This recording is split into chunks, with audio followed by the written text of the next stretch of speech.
السلام علیکم۔ Be with me 306 میں خوش آمدید۔ آفتاب غروب ہو چکا تھا اور ادی کے مکان کے ایک کشادہ کمرے میں چراغ جل رہا تھا۔ سمیرہ ایک نوعمر صحت مند خوبصورت لڑکی چراغ دان کے قریب بیٹھی کپڑے سینے میں مصروف تھی۔ ادی کا چھوٹا لڑکا نعمان، جس کی عمر 15 سال کے لگ بھگ تھی، اس کے قریب دیوار سے ٹیک لگائے ہوئے بیٹھا تھا۔ ادی کا دوسرا لڑکا عتبہ کمرے میں داخل ہوا اور نعمان کے قریب بیٹھتے ہوئے بولا، سمیرہ تم 2 دن سے اس میں لگی ہوئی ہو، یہ قمیض کب ختم ہوگی؟ سمیرہ نے جواب دیا، مجھے وقت ہی کہاں ملتا ہے، سارے گھر کے کام میں مصروف رہتی ہوں۔ نعمان نے کہا، سمیرہ نے ہماری قمیض کبھی اتنے شوق سے نہیں سی، بس ختم ہو گئی۔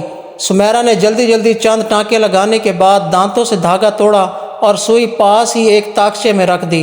پھر اس نے قمیض پھیلا کر اپنے بھائیوں کو دکھاتے ہوئے کہا، کیوں ٹھیک ہے نا؟ عتبہ نے اپنے کشادہ چہرے پر ایک شرارت آمیز تبسم لاتے ہوئے کہا، مجھے تو بالکل پسند نہیں، شاید عمیر کو پسند آ جائے۔ اب ہمیں کھانا دو، بھوک لگ رہی ہے۔ نہیں، پہلے مجھے یہ قمیض پہن کر دکھائیے۔ عتبہ نے کہا، بہت اچھا، لیکن اگر مجھے پسند آ گئی تو میں اتاروں گا نہیں۔ سمیرہ نے بے چین ہو کر کہا، جلدی کیجیے، وہ آنے والے ہیں۔ نعمان نے کہا، اخی ابا جان کو بہت دیر ہو گئی ہے، ہمیں معلوم کرنا چاہیے، وہ آ رہے ہوں گے۔ عتبہ نے یہ کہتے ہوئے قمیض کے اوپر نئی قمیض پہن لی۔ نعمان نے کہا، ارے یہ تو بہت ڈھیلی ہے۔ سمیرہ نے جواب دیا، لیکن عمیر کو بالکل ٹھیک آئے گی، اس دن وہ آئے تھے تو میں نے ان کی ناپ لے لی تھی۔ عتبہ نے کہا، سمیرہ تم عمیر کا بہت خیال رکھتی ہو۔ سمیرہ نے بگڑ کر جواب دیا، کیوں نہ رکھوں، کیا ہمارے خاندان پر اس کا احسان سب سے زیادہ نہیں؟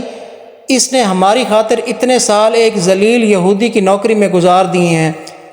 عتبہ نے کہا، ارے تم تو خفا ہو گئیں، میں نے یہ کب کہا کہ خاندان پر اس کا احسان نہیں؟ باہر کسی کے قدموں کی آہٹ سنائی دی۔ سمیرہ نے مضطرب ہو کر کہا، وہ آ رہے ہیں، آپ جلدی سے قمیض اتار دیں۔ عتبہ نے قمیض اتار کر اسے دے دی۔ ادی کمرے میں داخل ہوا۔ سمیرہ نے قدرے بے چین ہو کر پوچھا، ابا جان آپ اکیلے آئے ہیں، بھائی کو ساتھ کیوں نہیں لائے؟ ادی جواب دینے کی بجائے نڈھال ہو کر بیٹھ گیا اور سمیرہ اور اس کے بھائی اس کے تیور دیکھ کر سہم گئے۔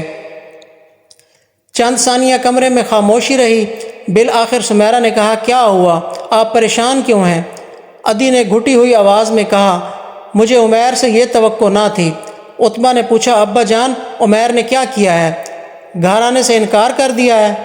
اگر وہ گھر آنے سے انکار کر دیتا تو مجھے اتنی تکلیف نہ ہوتی، لیکن اس نے مجھے دنیا کے سامنے ذلیل کر دیا ہے، اب کوئی یہودی ہمارا اعتبار نہیں کرے گا۔ سمیرہ نے کرب انگیز لہجے میں کہا، ابا جان بتائیے تو صحیح اس نے کیا کیا ہے؟ وہ شمون کے گھر سے 200 دینار چوری کر کے بھاگ گیا ہے۔ عتبہ نے کہا، نہیں ابا جان، یہ بات ناقابل یقین ہے، عمیر چوری نہیں کر سکتا، اس کے بدترین دشمن بھی اسے چور ہونے کا الزام نہیں دیں گے۔ پھر وہ بھاگا کیوں؟ میں نے اتنی مصیبتوں سے شمون کا قرضہ چکایا تھا، صرف 20 دینار باقی تھے اور وہ بھی آج میں لے کر گیا تھا، اب یکایک اس کے غائب ہو جانے سے شمون کا ہر الزام صحیح ثابت ہو جائے گا۔ عتبہ نے کہا، ہمارے قبیلے کا کوئی آدمی اس الزام کو درست تسلیم نہیں کرے گا۔ ادی نے جواب دیا، ہمارے قبیلے کے آدمیوں کی بات تسلیم کرنے یا نہ کرنے سے کوئی فرق نہیں پڑتا۔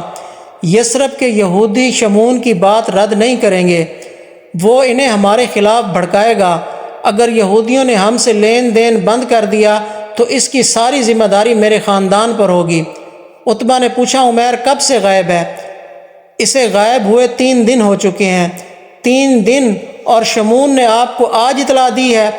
ادی نے جواب دیا کہ شمون کہتا ہے کہ گھر میں نقدی کے علاوہ صندوق کی کنجی اکثر اس کے پاس رہتی تھی، پرسوں اس نے مجھے کنجیاں واپس کرتے ہوئے کہا کہ اب میرا جی یہاں نہیں لگتا، تمہارے قرضے کی باقی رقم 2-4 دن کے اندر اندر ادا ہونے والی ہے، اس لیے مجھے اجازت دیجیے۔ میں نے اسے روکنے کی کوشش کی، لیکن اس نے اس قدر اصرار کیا کہ میں نے اسے زبردستی روکنا مناسب نہ سمجھا۔ سمیرہ نے کہا، وہ یہودی یقیناً جھوٹ بولتا ہے، اگر عمیر نے اس کے گھر میں چوری کی ہوتی تو وہ اسی وقت بھاگا ہوا آپ کے پاس آتا۔ ادی نے جواب دیا، لیکن شمون یہ کہتا ہے کہ چوری کے متعلق اسے ابھی معلوم ہوا ہے، میرے وہاں پہنچنے سے تھوڑی دیر پہلے کوئی اس سے قرض مانگنے آیا تھا، اس نے نقدی صندوق کھولا تو معلوم ہوا کہ 200 دینار کی ایک تھیلی غائب ہے۔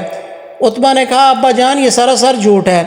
عمیر کہا کرتا تھا کہ شمون اپنے بیٹوں پر بھی اعتبار نہیں کرتا، یہ اس کی شرارت ہے۔ اگر میرے بھائی کو بھاگنا ہوتا تو اس نے ایک ہی تھیلی کیوں اٹھائی، پورا صندوق خالی کیوں نہ کیا؟ وہ گھر کے سوا کہاں جا سکتا تھا؟ عدی نے کہا بیٹا مجھے بھی یقین نہیں کہ عمیر ایسی حرکت کر سکتا ہے، لیکن ایک بات شمون کے حق میں جاتی ہے اور وہ یہ کہ عمیر غائب ہے اور نہ شمون کے گھر میں اور نہ یہاں آیا ہے۔ کوئی باشعور آدمی یہ نہیں مانے گا کہ وہ بلا وجہ کہیں بھاگ گیا ہے۔ جب تک اس کا پتہ نہیں چلتا کہ ہم کسی سے آنکھ اٹھا کر بات نہیں کر سکتے، تم فوراً اس کی تلاش شروع کر دو۔ وادی میں اس کے جتنے دوستوں کو تم جانتے ہو ان کے پاس جاؤ، ممکن ہے وہ شرم و ندامت کی وجہ سے کسی کے گھر میں چھپا ہوا ہو۔ نعمان تم بھی جاؤ۔ شمون نے مجھے 8 پہر کی مہلت دی ہے اور کہا ہے کہ اگر اس عرصے میں مجھے چوری کا مال واپس نہ ملا تو میں یہ تمام بات وادی میں مشہور کر دوں گا۔ میں شہر جاتا ہوں، ممکن ہے وہ شراب کے نشے میں چور کہیں پڑا ہو یا کسی چوری یا کسی جواری کے ہتھے چڑھ کر سب کچھ گنوا چکا ہو اور اب شرم سے منہ چھپائے پھرتا ہو۔ اور نوکروں کو بھی ساتھ لے جاؤ اور دیکھو کسی کو یہ نہ بتانا کہ شمون نے اس پر الزام لگایا ہے۔ پوچھنے والوں سے صرف یہ کہنا کہ گھر سے روٹ کر چلا گیا ہے۔ پہلے اپنے تمام رشتہ داروں کے پاس جاؤ اور اس کے بعد اس کے دوستوں سے معلوم کرو۔ عدی اٹھ کر باہر جانے لگا تو سمیرہ نے کہا ابا جان مجھے یقین ہے کہ میرا بھائی بے قصور ہے، لیکن اگر اس سے کوئی غلطی ہو گئی ہے تو اس پر سختی نہ کیجیے گا۔ اس نے برسوں سے زندگی کی کوئی خوشی نہیں دیکھی اور آج اس نے گھر آنا تھا۔ عدی نے جواب دیا مجھے تمہاری نصیحتوں کی ضرورت نہیں، تم دعا مانگو کہ وہ ہمیں زندہ سلامت مل جائے۔